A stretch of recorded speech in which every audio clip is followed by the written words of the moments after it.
Bom dia, que a paz do Senhor Jesus Cristo esteja sobre a sua vida, da sua família, a tua casa.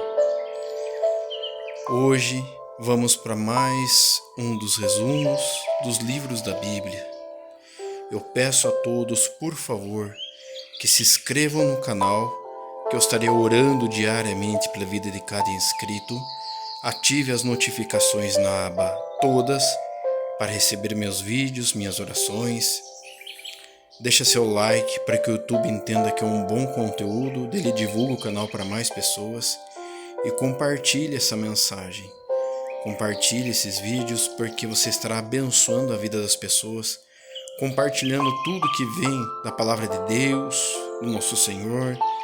Você estará ajudando e contribuindo na vida do próximo, semeando na vida do próximo. Vamos então para uma visão geral de um dos livros da Bíblia, mais um resumo. Que Deus te abençoe, te guarde, te ampare e que o Senhor Jesus Cristo seja à tua frente em tudo. Então vamos, que Deus te abençoe. O Evangelho segundo Lucas. É um dos relatos mais antigos da vida de Jesus e, na verdade, é a primeira parte de uma coleção de 2 volumes, Lucas e Atos. Se você comparar as linhas de abertura de ambos os livros, fica claro que eles provêm do mesmo autor. E há indícios internos no livro de Atos, assim como uma tradição antiga que identificam o autor como sendo Lucas, o companheiro de viagem e colaborador do apóstolo Paulo, que também sabemos que era médico. Lucas começa o seu trabalho com um prefácio explicando como e por que ele escreveu esse livro. Ele reconhece que há outros relatos muito bons da vida de Jesus. Mas ele queria voltar às tradições de testemunhas oculares do maior número possível de discípulos, a fim de produzir o que ele chamou de um relato sobre todas as coisas que foram cumpridas entre nós. Essa palavra, cumpridas, nos mostra por que Lucas escreveu esse relato.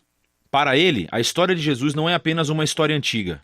Ele quer mostrar como essa história é o cumprimento da longa história de aliança entre Deus e Israel. E, além disso, a história de aliança entre Deus e o mundo inteiro. O conceito do livro é bastante claro. Há uma longa introdução que funciona como base para as histórias de João Batista e de Jesus. E nos capítulos 3 a 9, Lucas pinta um retrato robusto de Jesus e a sua missão na região natal da Galileia. Depois disso, uma grande parte do livro descreve a longa jornada de Jesus até Jerusalém. O que leva ao clímax da história, que é a última semana de Jesus em Jerusalém, levando a sua morte e ressurreição, e que então nos leva até o livro de Atos.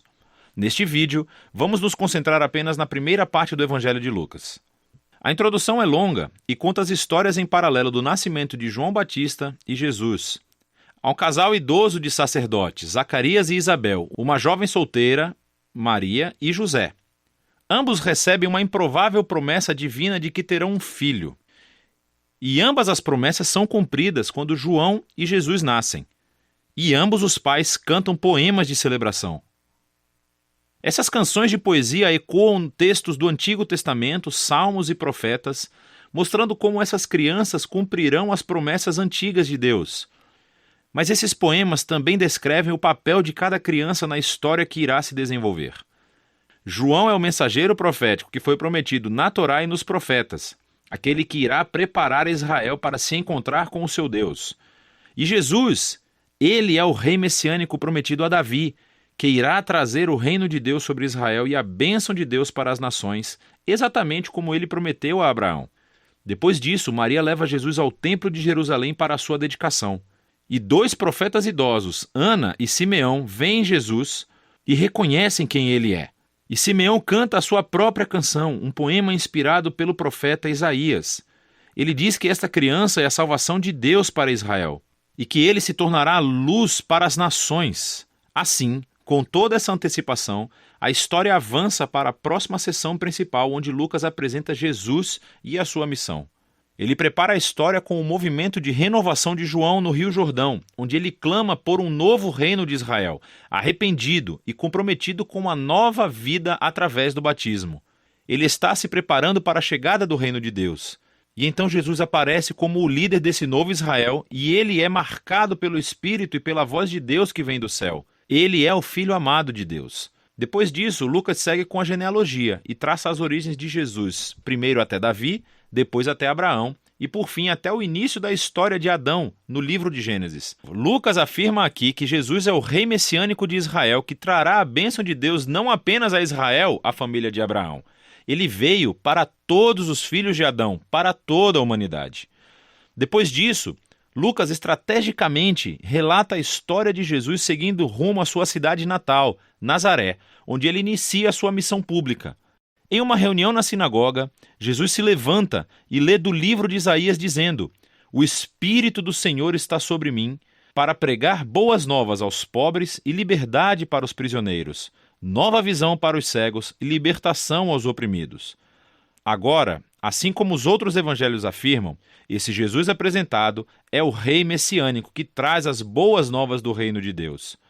Mas o que Lucas destaca de uma maneira única são as implicações sociais da missão de Jesus. Então ele traz liberdade, cuja palavra grega é aphesis. Literalmente significa libertação e se refere à antiga prática judaica do ano do jubileu, descrita em Levítico 25. É quando todos os escravos israelitas foram libertados, quando as dívidas das pessoas foram canceladas, quando a terra vendida foi devolvida às famílias. É tudo uma reencenação simbólica da justiça e da misericórdia libertadora de Deus. E então Jesus diz que esta boa nova de libertação é especificamente para os pobres. Agora, no Antigo Testamento, os pobres, ou em hebraico, ani, fazem parte de uma categoria muito mais ampla do que apenas as pessoas com pouco dinheiro. Refere-se também às pessoas de classe social baixa na sua própria cultura, como pessoas com deficiência, assim como mulheres, crianças e idosos.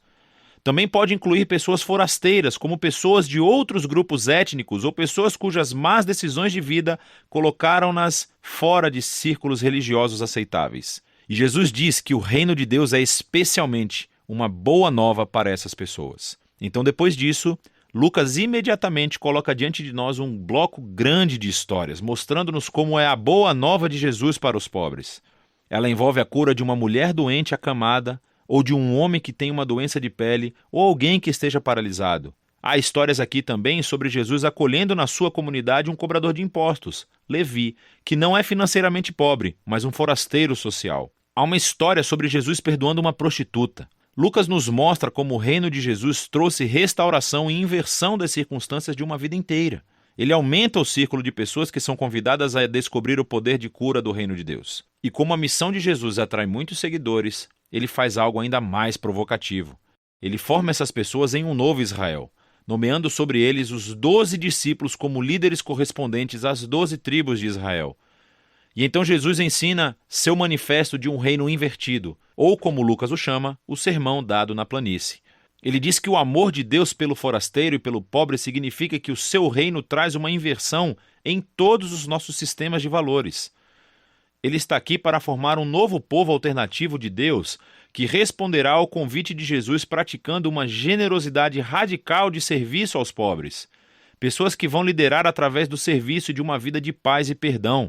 Pessoas que têm uma devoção sincera, profunda, mas que rejeitam a hipocrisia religiosa. A visão radical de Jesus reivindica a autoridade divina. Ela começa a gerar resistência e controvérsia, especialmente entre os líderes religiosos de Israel. A maneira como ele alcança as pessoas questionáveis é uma ameaça às tradições religiosas e ao senso de estabilidade social. E então eles começam a acusar Jesus de blasfêmia contra Deus, de ser um bêbado e de se misturar com os pecadores. E assim essa ascensão culmina em uma nova revelação da missão de Jesus aos seus discípulos. Ele diz que sim, ele é o rei messiânico e que ele afirmará seu reinado sobre Israel, morrendo em Jerusalém, tornando-se o rei servo sofredor de Isaías 53, que morre pelos pecados de Israel. E então essa ideia chocante é explorada na próxima história, quando Jesus sobe a uma montanha com 3 de seus discípulos e de repente é transformado diante deles. Eles estão envolvidos nesta nuvem da presença de Deus que anuncia: "Este é o meu filho escolhido." E Moisés e Elias também estão lá, os outros 2 profetas que encontraram a presença e a voz de Deus em uma montanha. E Lucas nos diz que eles estão conversando sobre o êxodo de Jesus, que ele estava prestes a cumprir em Jerusalém. Essa palavra grega, êxodo, é uma referência clara à história do êxodo. Lucas retrata Jesus aqui como um novo Moisés, que levará seu recém-formado Israel à liberdade e à libertação da tirania do pecado e do mal em todas as suas formas, pessoal, espiritual e social. E isso nos leva para a segunda metade do livro. Mas, por enquanto, essa é a primeira metade do Evangelho de Lucas.